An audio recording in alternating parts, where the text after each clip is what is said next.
Graça e paz. Boa tarde, Deus abençoe a todos. Estamos de volta com boas notícias. Boas notícias do Evangelho de Cristo Jesus, conforme registrado por Mateus. A essa altura, nós retomamos de onde havíamos parado, por volta do capítulo 13, 14 de Mateus, onde tem início o ensino de Jesus através de parábolas, especialmente o capítulo 13 aqui, a parábola do semeador, que é uma das mais conhecidas, né? A explicação da parábola, e depois Jesus começa a acrescentar uma série de conceitos e de ideias para incutir na mente dos seus discípulos a maneira como Deus está agindo no que diz respeito à implantação, à propagação do reino dos céus, ou do reino de Deus. Nesse ponto, no que diz respeito a parábolas, nós temos um material em separado e, como estamos retomando, nós vamos apresentar as parábolas em separado, não na sequência aqui do Evangelho de Mateus, porque aí poderíamos abordar as parábolas do Antigo Testamento junto com as parábolas do Novo Testamento. Pegamos uma do Antigo e uma do Novo e vamos apresentando assim o material. Já demos uma ideia aqui de uma orientação que temos, de um material que está disponível a todos, mas pretendemos fazer desta maneira. É um material muito rico, muito interessante. Os contadores de história fazem muito isso. Eu, como se pode perceber, não sou um contador de história, não tenho essa habilidade, isso é um dom, é claro que pode ser exercitado, pode ser treinado, né, através do exercício, mas é um dom. Algumas pessoas têm o dom de contar história. Você conhece aí excelentes contadores de histórias, religiosos ou não. Você tem no ambiente religioso pastores, sacerdotes, pessoas que contam histórias da Bíblia e histórias de um modo geral. E você também tem artistas, você tem pessoas do povo, pessoas comuns, que são excelentes contadores de história. Isso é um dom. Isso é um dom, né? Não nos preocupamos muito com a questão da técnica em relação a isso, porque exige-se muito empenho, muito esforço por algo que não nos caracteriza, que não é o nosso viés, que não é o nosso pensamento e não é a nossa necessária orientação. O fato é que Jesus sempre foi um excelente contador de história, capaz de cativar as pessoas, trazer através de metáforas, de ensinamentos, de parábolas, partindo da realidade do dia a dia, como é o caso das parábolas, né, do semeador, a do trigo, a do joio, o grão de mostarda, o fermento, usando verdades comuns a todos os homens para levá-los a uma dimensão de maior profundidade e conhecimento, trazendo à tona a vontade de Deus. E Jesus, então, apresenta o mistério do reino dos céus, ou o mistério do reino de Deus, através dessas parábolas, com o objetivo de preparar os seus discípulos para que eles dessem prosseguimento ao ministério de Cristo Jesus. Então já há uma meio que virada aqui a partir do capítulo 13. Jesus foi hostilizado entre os seus, né? Jesus foi hostilizado entre os seus. E nós temos aqui, chegamos ao capítulo 14, nós chegamos à narrativa de João Batista. João Batista foi decapitado. No Evangelho de Mateus, no capítulo 14, nós vemos aqui a questão dos líderes, da liderança, né? Envolvendo aqui dois filhos de Herodes o Grande, o Herodes aqui, o Antipas, e o Felipe, dois dos filhos de Herodes, numa situação um tanto quanto constrangedora por conta da esposa de Felipe, uma senhora chamada Herodias, que abandonou o marido e foi viver com o irmão do marido. Ela era casada com Felipe, foi convencida de que não era um bom negócio, abandonou Felipe e uniu-se, casou-se com Herodes Antipas. João Batista, o profeta, sempre controverso, né? Muito contundente, muito equivalente aos profetas do Antigo Testamento, né? Com uma rigidez, com uma determinação a toda a prova. E João Batista chegou ao rei Herodes aqui e falou para ele: você está pecando contra a lei de Deus, você está pecando contra Deus, porque você não pode se casar com a cunhada. Esse tipo de relacionamento é condenado pela legislação. Esse tipo de relacionamento é condenado pelas sociedades no mundo todo. É claro que no momento atual a coisa está um pouco aí confusa, né?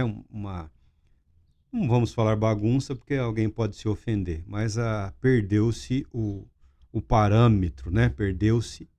Quem quis perder, a verdade é essa, e quem quer perder a referência de verdade, de valor, de família, de construção de sociedade, perdeu porque quis, né? Cada um segue a quem quer. Nós procuramos seguir a Deus da melhor maneira possível, sem causar ou sem provocar confusão contra quem quer que seja. Mas o fato é que situações parecidas com a que vivemos nos dias de hoje não são propriamente uma novidade na história da humanidade. O que interessa às pessoas saber é como os cristãos podem ou devem se comportar. Nós temos aqui um que não se calou, João Batista. Ele não conseguiu se calar.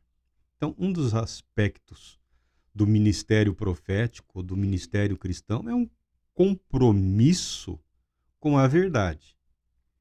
É um compromisso inegociável.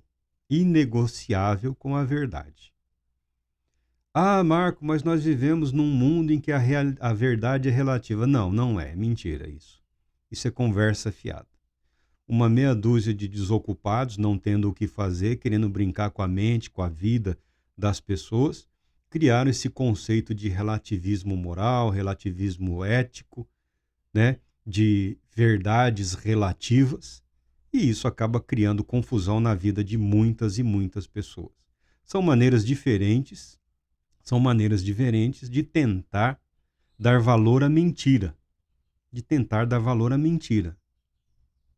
Isso sim é verdade. Mas no que diz respeito ao cristão, qual deve ser a atitude do cristão, do ministério cristão, da fé cristã, da cristandade, do cristianismo? Um dos aspectos da fé cristã, um dos aspectos da vida de indivíduos, de homens e mulheres que se comprometeram com Deus, é esse. É um compromisso inalienável com a verdade.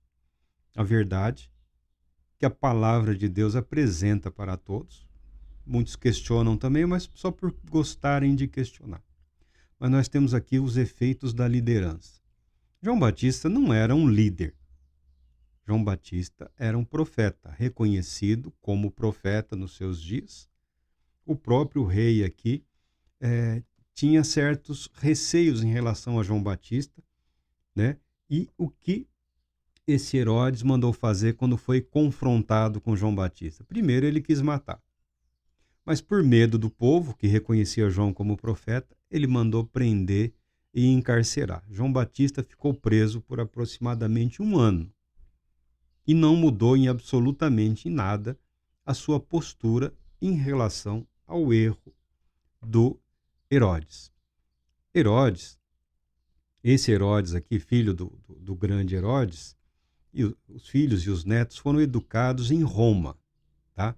Eles tiveram educação romana. Então, o que havia da família real do Herodes o Grande, receberam educação em Roma, tá? E pelos romanos eles foram colocados nessas posições. Mas eles conheciam, Herodes conhecia a legislação, conhecia a fé judaica, ele conhecia a verdade. Só que, como muitos líderes, ele se considerava imune a isso. Ele era o rei de uma região, a terra dos judeus na época era dividida em tetrarquias, em 4 partes, né? Dividida entre os filhos. Depois as partes foram tomadas de alguns e passado para um dos descendentes. Roma governava diretamente a região da Judéia, tá? Mas esses homens aqui conheciam a legislação e sabia que era errado. Esse homem é um dos exemplos. Muito embora judeu, ele aceitava o domínio, o poder, né? Aceitava as honras, mas não as responsabilidades. Essa é uma das questões que se enfrenta hoje e que foram enfrentadas através dos tempos. Como o cristão deve agir em relação às estruturas de poder que não correspondem às expectativas daquele que crê. Aqui na Bíblia nós estamos falando de uma nação em que a legislação civil e a legislação religiosa caminhavam praticamente juntas, entrelaçadas. Era errado? Era errado. Alguém fez alguma coisa? É claro que não. É claro que não. É claro que não. Não é de hoje, não é no Brasil, tá? A lei está aí, sempre existiram as legislações, mas para alguns parece que as leis são aplicadas com mais rigor e para outros, assim, há uma certa condescendência. Pessoas muito importantes, muito influentes, no caso aqui, os soberanos, os reis, eles tinham uma certa regalia, podiam viver numa certa frouxidão. Não podiam, mas viviam. Porque o povo, na verdade, não tem o que fazer. Os magistrados eram nomeados por eles. Os romanos, que eram os donos da terra, de fato, não se importavam com isso. O que o imperador romano se interessava era por impostos, por tributos e por homenagens, né? Cidades com o nome deles, né? Presentes e reconhecimento de divindade, coisa assim. Eles eram preocupados com isso, não eram tão preocupados com a vida moral, com a vida social. Desde que tudo tivesse calmo, tranquilo, o dinheiro abastecendo os cofres de Roma, não havia muito problema. Mas João Batista, ele é João Batista. E para João Batista, a verdade deve ser dita. A verdade deve ser vivida. E quem está à frente tem que ser exemplo. O temor, o respeito, a reverência a Deus e a sua palavra é para com todos aqueles que estão comprometidos com esse